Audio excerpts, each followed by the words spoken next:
네, 안녕하세요. 법무법인 로일의 심수진 변호사입니다.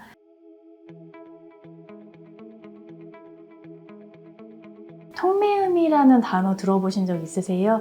통매음은 통신 매체를 이용한 음란 행위의 줄임말인데요. 쉽게 말해서 휴대폰, 문자, 카톡, DM 등을 통해서 하는 음란 행위를 말한다고 보시면 됩니다. 이 통매음에 대해서 생각보다 가볍게 여기시는 분들이 많은데, 통매음은 엄연히 형사처벌 대상이고 또 징역형까지도 갈 수 있는 범죄입니다.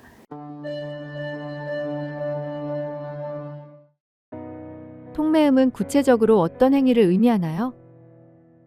성폭력 범죄의 처벌 등에 관한 특례법 제13조에 따르면 통매음은 자기 또는 타인의 성적 욕망을 위해 전화, 우편, 컴퓨터 등 통신 매체를 이용해서 성적 수치심이나 혐오감을 일으키는 말이나 음향, 글, 그림, 물건 등을 상대방에게 도달하게 하는 행위를 말합니다.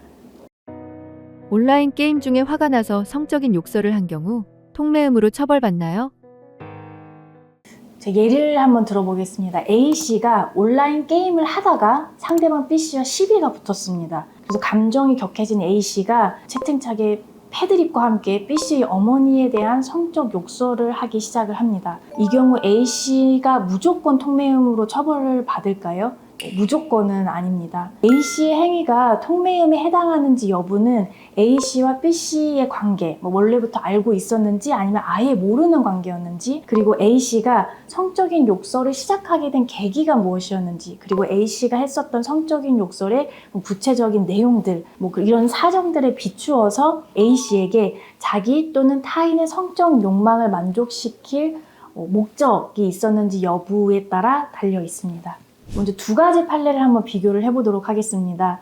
먼저 무죄가 된 사안인데요. 이제 A씨가 B씨랑 온라인 게임에서 처음 만난 사이이고 당일 시비가 붙어서 서로 욕설을 하기 시작했습니다. 근데 A씨가 성적인 욕설을 할 당시에 이미 서로 욕설을 하고 있었던 상황이었었고요. 그리고 A씨의 성적인 욕설은 1회에만 그쳤었고 그 내용 역시 성적 부위나 행위에 대해서 적나라하게 묘사하는 그런 정도는 아니었습니다. 이때 이런 사정들을 고려해서 법원은 A씨에게 자기 또는 타인의 성적 욕망을 충족시킬 목적이 증명되었다고 볼 수 없다라는 이유로 A씨에게 유죄를 선고했었던 1심 판결을 파기하고 무죄를 선고를 했습니다.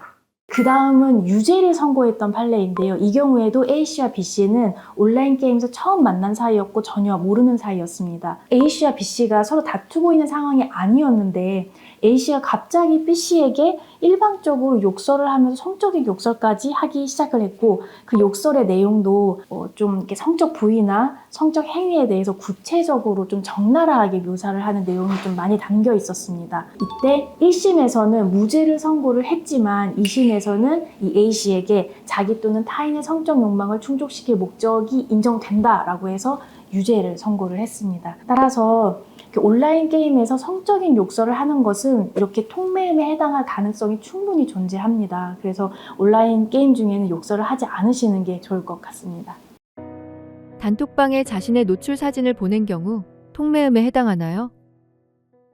만약에 어떤 사람이 자기의 성기 모습이 담긴 사진을 단톡방에다가 그냥 사진을 전송한 경우에는 상대방들, 이 사진을 보는 사람들한테 성적 수치심을 유발함과 동시에 자기 스스로 또는 타인의 성적 욕망을 충족시킬 그런 목적이 인정될 가능성이 매우 높기 때문에 이 경우는 통매음에 해당할 가능성이 매우 높습니다. 이 경우는 이 사진을 전송한 사람과 그 상대방이 모르는 사이더라도 마찬가지입니다. 그리고 특히 이 해당 사진이 담겨 있는 링크만 보낸 경우라 하더라도, 그리고 이 상대방이 이 링크를 클릭하지 않은 경우라 하더라도 피해자가 이 상대방이 실제로 이걸 클릭했다면 음란한 사진을 인식할 수 있는 상태에 놓이기 때문에 이 경우에도 통매음에 해당하게 됩니다. 법적 처벌 수위는 어떻게 될까요?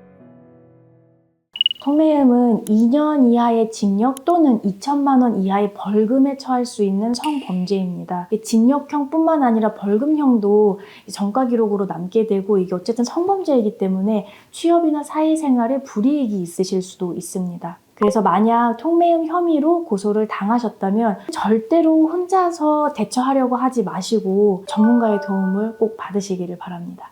인터넷이나 SNS를 이용한 통매음 행위로 처벌을 받고 있는 사례가 더 급증을 하고 있습니다. 통매음 행위로 피해를 입으셨거나 아니면 통매음으로 고소를 당하신 경우에는 반드시 혼자 고민하지 마시고 전문가들의 상담을 받아보시기 바랍니다. 이상 법무법인 로일의 심수진 변호사였습니다.